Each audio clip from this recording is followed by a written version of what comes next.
So friends, video start करने से पहले मैं हूं आपका होस्ट रजनीश दुआ और आप मुझे सोशल मीडिया पर फॉलो कर सकते हैं। Hello friends, welcome back to my channel. और आज हम लोग एक बार निफ्टी को स्टडी करने वाले हैं और देखेंगे कि निफ्टी में जो इतना बड़ा मोमेंटम आया इसका क्या कारण था और कैसे हम टेक्निकली इस चार्ट को एनालाइज करके इतना बड़ा मोमेंटम कैच कर सकते थे। दूसरी चीज, आज आपको मैं एक इंडिकेटर के बारे में बताऊंगा जिसमें आप मोमेंटम ब्रेकआउट को एनालाइज करके एक बहुत अच्छा अपॉर्चुनिटी जो है वो फाइंड आउट कर सकते हैं। तो वीडियो को लास्ट तक देखेंगे तो आई एम वेरी श्योर कि आपको टेक्निकल एनालिसिस बहुत आसानी से समझ में आने लग जाएगा। तो फ्रेंड्स, आप देखो यहाँ पर ये मेरा लास्ट वीडियो था और इस लास्ट वीडियो के अंदर आप यहाँ पर देख सकते हो 25,970 पर निफ्टी ट्रेड कर रहा था और ये वीडियो मैंने डाला था और उसके बाद फिर मैं वीडियो नहीं डाल पाया। तो आप देखो यहाँ पर क्या मैंने आपको समझाया था, तो वो वीडियो में जाके देखना। और मैंने आपको इसका पहले का भी प्राइस एक्शन समझाया था और निफ्टी में यहाँ से बहुत ज़बरदस्त मोमेंटम मिला और आप देख सकते हो यहाँ पे आसपास मैंने ये वीडियो बनाया था 30 दिसंबर पे। और उसके बाद आप देखो यहाँ पर एक क्लियर मोमेंटम यहाँ पर मिला और उसको हम यहाँ पर मैंने आपको पहले भी वीडियो में यहाँ पर एक्सप्लेन किया था कि यहाँ पर एक RSI पॉजिटिव डाइवर्जेंस दिख रहा था और उस RSI पॉजिटिव डाइवर्जेंस से ये जो मोमेंटम मिला हमें वो बेसिकली मोमेंटम मिला था जब हम RSI का लेवल 60 के ऊपर चला गया।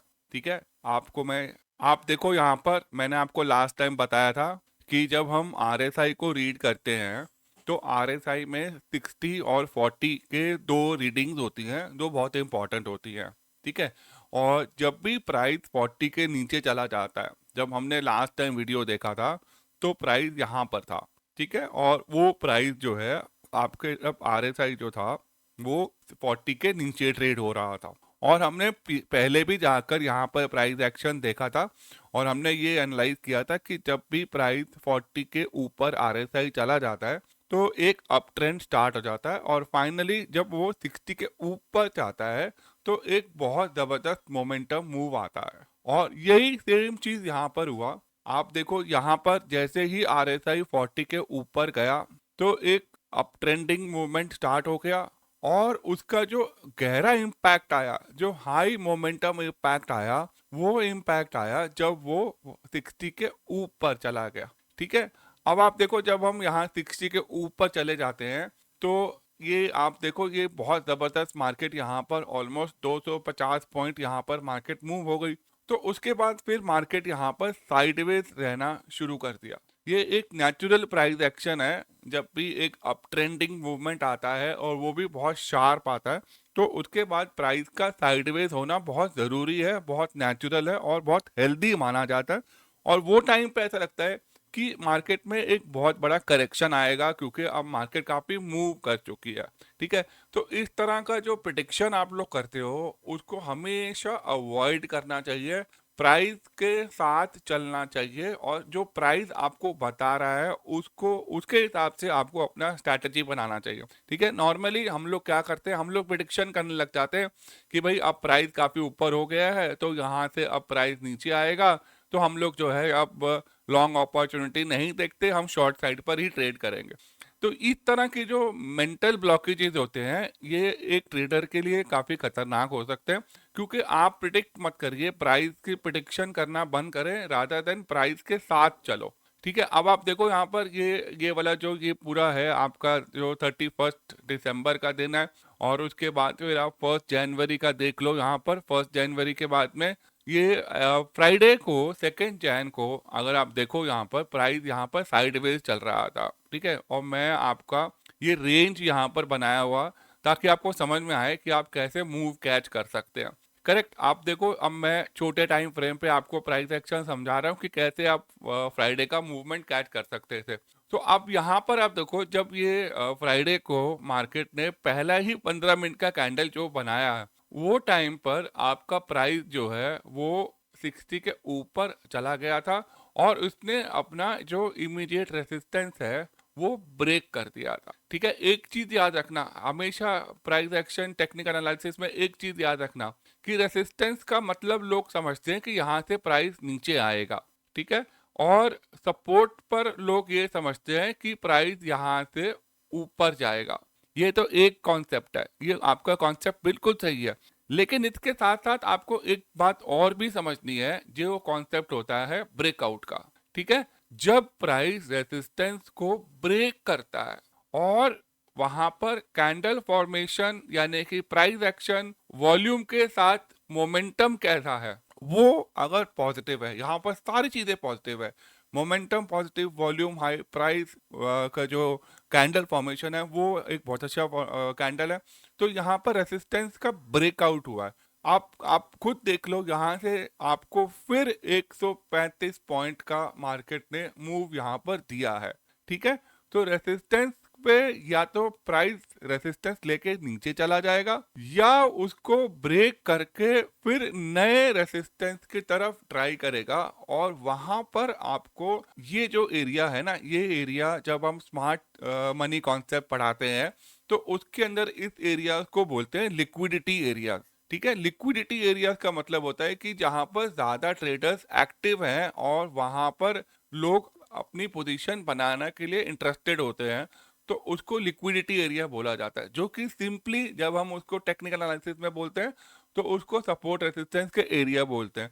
तो सपोर्ट पे जब प्राइस घूम के ऊपर जाए, करेक्ट, तो वहां पर आपको लॉन्ग पोजीशन बनानी चाहिए, और जब वो सपोर्ट एक बड़े टाइम फ्रेम पर हो तो फिर आपको 2-3 दिन का मोमेंटम कैच जो है वो बहुत बढ़िया मिलता है। ठीक है, तो ये अब आपको समझ में आ गया होगा कि सपोर्ट का मतलब ये नहीं है कि प्राइस हमेशा वहां से सपोर्ट लेकर ऊपर जाएगा। सपोर्ट ब्रेकडाउन होती है तो फिर प्राइस अगले सपोर्ट की तरफ जाता है और डाउन ट्रेंड भी शुरू कर देता है। ठीक है, तो मल्टीपल टाइम फ्रेम और सपोर्ट रेसिस्टेंस को अगर आप कोइंसाइड करके ट्रेड अपॉर्चुनिटी बनाते हैं तो उसके अंदर रिस्क रिवॉर्ड रेशियो काफी फेवरेबल होता है, और साथ ही सक्सेस रेशियो जो है काफी ज्यादा होता है। अब आपको मैं ये पॉइंट जो है वो एक इंडिकेटर से समझाता हूँ, जो आपको इस तरह के मोमेंटम के मूव्स को कैच करने में आसान बनाएगा। और अगर आपको वीडियो अच्छा लग रहा हो तो इसको कमेंट करना, इसको लाइक करना, और साथ ही अपने दोस्तों के साथ शेयर करना, और मेरे चैनल बताना लोगों को कि यहाँ पर आप जो है फ्री में टेक्निकल एनालिसिस सीख सकते हैं, और बहुत ही क्रिस्प और कंसाइज वे में यहाँ पर लर्निंग होती है। ठीक है, अब देखो, मैं आपको अभी मैंने एक लाइन बोली, काफी इफेक्टिव लाइन थी, अगर आपने उसको ध्यान से सुना होगा, कि अगर आप मल्टीपल टाइम फ्रेम्स में सपोर्ट रेसिस्टेंस को साथ में लेकर कोइंसाइड करते हुए ट्रेड अपॉर्चुनिटी बनाते हैं तो आपको काफी पावरफुल ट्रेड्स जो हैं मिल सकते हैं, जहां पे आपको हाई रिस्क और लो रिवॉर्ड मिलता है। राइट, ठीक है, तो ये लाइन अब मैं आपको यहाँ पर लास्ट वीडियो में भी मैं आपको समझा रहा था कि जब हम सपोर्ट के पास ट्रेड कर रहे हैं, ठीक है, आप देखो मार्केट का यहाँ पर सपोर्ट है 25,800 पे, मार्केट का एक तगड़ा स्ट्रॉन्ग सपोर्ट था, डेटा भी यही बता रहा था कि 25,800 से लेकर 26,200 के रेंज में मार्केट घूम रहा है काफी टाइम से, और वही एरिया पे अगर आप आते हो तो नॉर्मली क्या होता है कि इस एरिया पे जब इंडेक्स जो है अपने बड़े टाइम फ्रेम के सपोर्ट के पास आता है, तो वहां पर जो रिटेल पार्टिसिपेंट्स होते हैं, रिटेल ट्रेडर्स होते हैं, वो बहुत ज्यादा नेगेटिव हो जाते हैं, और वो यही रूल बनाते हैं कि भाई प्राइस जो है अब काफी नीचे आ गया, अब यहाँ से और नीचे जाएगा।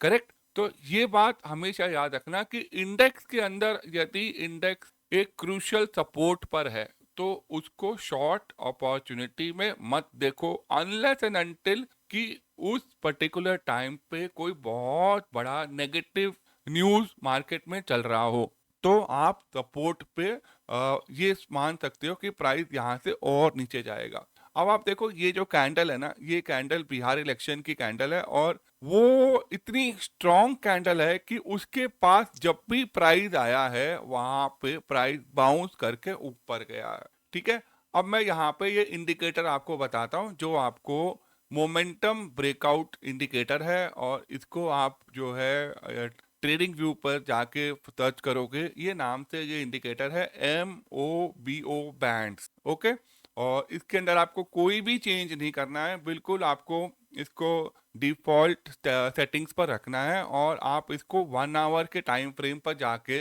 देखोगे तो आपको एक सिग्नल्स यहाँ पर मिलेंगे, बाय और सेल के सिग्नल्स मिलेंगे, ठीक है। तो अब यहाँ पर आप जैसे देख सकते हो कि ये दो एरोस बने हुए हैं यहाँ पर रेड कलर के, तो ये सेल का सिग्नल दे रहा है, और यहाँ पर एक ग्रीन कलर का एरो बना हुआ है, वहां पर आपको लॉन्ग का सिग्नल यहाँ पर मिल रहा है, ठीक है। तो अब आप यहाँ पर क्या कर सकते हो, इसमें थोड़ा सा वेरिएशन कर सकते हो कि ये यहाँ पर अगर आप कैंडल चेंज करते हो, ठीक है। अब यहाँ पर देखो ये एक्चुअली 2 बार प्राइस ने सिग्नल दिया है, और यहाँ पर आपको एक ग्रीन सिग्नल भी आया है, तो ये कंफ्यूजिंग एरिया हो गया, क्योंकि पहले आपका सेल का सिग्नल आ रहा है, फिर बाय का सिग्नल आ रहा है, फिर सेल का सिग्नल आ रहा है, तो ये कंफ्यूजिंग एरिया हो गया।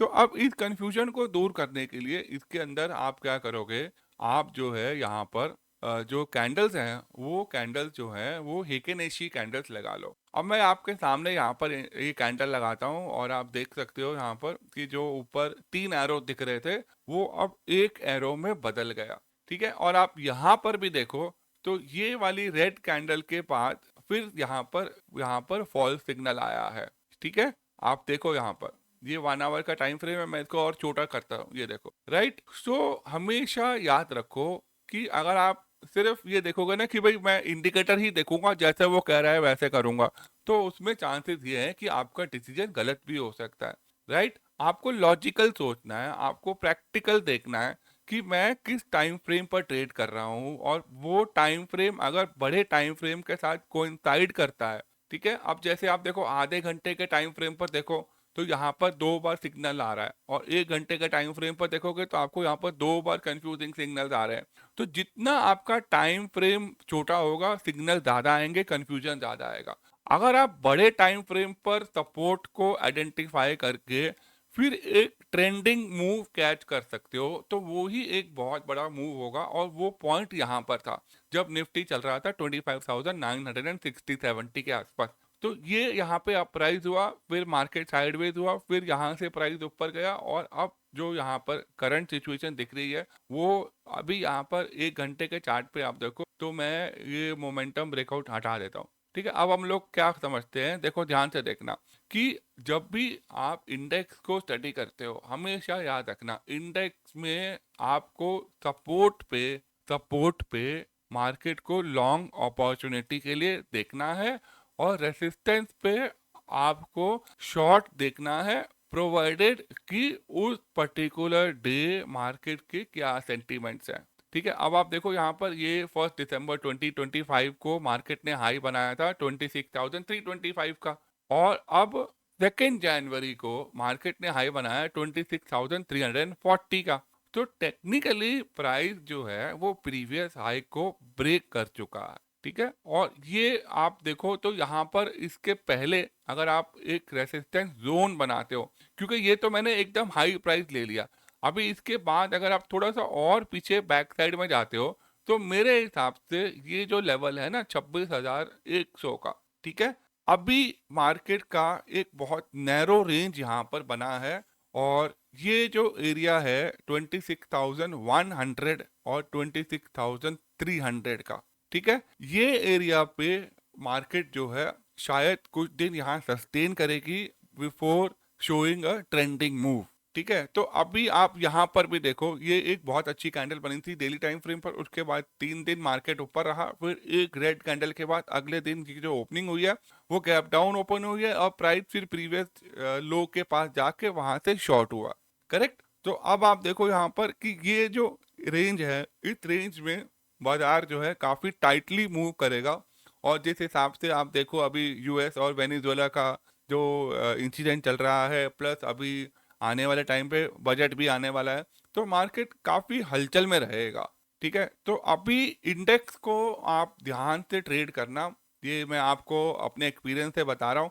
और प्राइस एक्शन जो मुझे यही बता रहा है कि अभी बाजार के अंदर काफी जो है मतलब आपको सेक्टर स्पेसिफिक मूव्स दिखाई देंगे। इंडेक्स के अंदर जो मूव आपको दिखाई देगा तो वो बहुत ज़्यादा सस्टेनेबल नहीं रह सकता है, क्योंकि इंडेक्स अगर अपने नए रेंज की तरफ जाता है, मार्केट का जो स्ट्रक्चर है वो स्ट्रक्चर ब्रेक होने में समय लगता है। आप देखो, मैं अब आपको अलग अलग टाइम फ्रेम पर मार्केट को दिखा रहा हूँ, क्योंकि आपको ये समझना पड़ेगा कि मार्केट अकेला ऊपर नहीं जा सकता। ब्रॉडर मार्केट के अंदर अगर बाइंग आई है, आएगी, वो तभी आएगी जब पूरे मार्केट सेंटिमेंट में पॉजिटिविटी दिखाई दे। करेक्ट। सो बाजार अपना रेसिस्टेंस इतनी आसानी से नहीं तोड़ता, और जब बड़े मूव की तरफ बाजार जाता है तो वो रेसिस्टेंस पे काफी सस्टेन होता है, और अकेले बाजार ऊपर नहीं जा सकता। ब्रॉडर मार्केट के अंदर स्मॉल कैप्स और मिड कैप्स और माइक्रो कैप करके जो सेक्टर्स हैं, कंपनीज हैं, वो जब तक मार्केट को सपोर्ट नहीं करेंगे तो मुझे नहीं लगता है कि बाजार बहुत जल्दी ऊपर चला जाएगा। और हालात कुछ ऐसे बने हुए हैं कि अब यहाँ पर आपको बहुत ही ज्यादा कॉशियस होके इंडेक्स में अपॉर्चुनिटी देखनी चाहिए। ठीक है। लेकिन आपको इंट्राडे लेवल पर स्टॉक्स के अंदर काफी अच्छी अपॉर्चुनिटीज मिल सकती हैं। खास करके अगर आप देखो तो रेलवे सेक्टर और एनर्जी सेक्टर के ऊपर आपका फोकस होना चाहिए, क्योंकि वो खास करके एनर्जी सेक्टर के अंदर मुझे ऐसा लगता है कि निफ्टी एनर्जी के चार्ट पे अगर आप थोड़ा फोकस करें तो आपको एनर्जी सेक्टर के अंदर अपॉर्चुनिटीज आने वाले दिनों में काफ़ी मिल सकती हैं, क्योंकि ये एक अपकमिंग और बहुत ही डिमांडिंग सेक्टर है। और इसके अंदर काफ़ी अभी भी मुझे काफ़ी स्ट्रेंथ दिखाई दे रहा है। तो मैं आज आपको यहाँ पर एनर्जी सेक्टर का भी एनालिसिस करके दिखाता हूँ, और आपने मेरे टेलीग्राम चैनल पे भी देखा ही होगा कि मैंने जो है इसका सेक्ट यहाँ पर चार्ट डाला था। और अगर आप देखो तो मैं आपको यहाँ पर वीकली टाइम फ्रेम पर आपको यहाँ पर दिखाता हूँ। ये सेम एनालिसिस जो है वो मैंने अपने टेलीग्राम चैनल पर भी डाला हुआ है। ठीक है। अब आप देखो यहाँ पर जो लोगों को वो कई बार समझ में नहीं आता है कि सर ये कैसे निकालते हैं लेवल, तो मैं आपको यहाँ पर एक्सप्लेन करता हूँ कि ये एनर्जी सेक्टर ने नवंबर 23 में एक ब्रेकआउट दिया था, और नवंबर 23 पे एक बहुत अच्छा बुल रन आप सभी लोगों ने देखा यहाँ पर, और फिर वो अगस्त सितंबर 24 तक चला, और फिर हम वहाँ से नीचे आना करेक्ट चालू हो गए, और मार्च 25 पे आप देखो हम लोग बिल्कुल बॉटम पे यहाँ पर ये एनर्जी सेक्टर आ गया। फिर यहाँ पर डबल बॉटम बनने के बाद में अब ये यहाँ से साइडवेज साइडवेज साइडवेज ट्रेड हो रहा है। ठीक है। अब तो मैंने ये 1 जैन को ये चार्ट जब वहाँ पे डाला था तो मुझे वहाँ पर ये मैंने फिबोनाची का ये सपोर्ट एरिया है यहाँ पर ऑलमोस्ट इसी एरिया पे ये आप देख सकते हो यहाँ पर। ठीक है। ये फिबोनाची सपोर्ट एरिया है, और ये मैं हटा देता हूँ यहाँ पर ये एरिया है। ओके। और इसके साथ अगर आप इसमें मूविंग एवरेज लगा के देखोगे तो मूविंग एवरेज से आपको ट्रेंड पता चलता है। तो हम क्या करते हैं कि वीकली टाइम फ्रेम पर जो है 20 मूविंग एवरेज लगाते हैं, और उसको देखेंगे कि 20 मूविंग एवरेज जो है अगर प्राइस 20 मूविंग एवरेज के ऊपर होगा वीकली टाइम फ्रेम पर तो एक रिकवरी का सेक्टर हमें यहाँ पर दिखाई दे सकता है।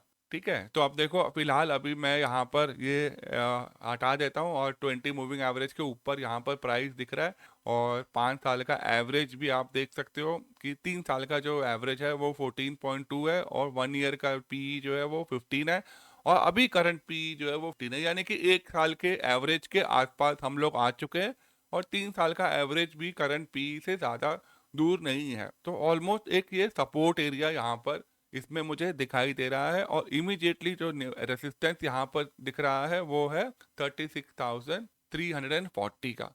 और यहाँ पर आप देखो तो ये वीकली टाइम फ्रेम पर 3% 3.4% ये ऊपर हुआ है। तो एक यहाँ पर रेसिस्टेंस फेस कर रहा है, और अगर ये रेसिस्टेंस ब्रेक करके यहाँ पर एनर्जी सेक्टर सस्टेन कर जाता है तो फिर ये अपने अगले लेवल की तरफ ऊपर की तरफ मार्च करेगा। तो फ्रेंड्स, आई होप कि वीडियो आपको अच्छा लगा होगा। Thank you so much for watching and have a nice day.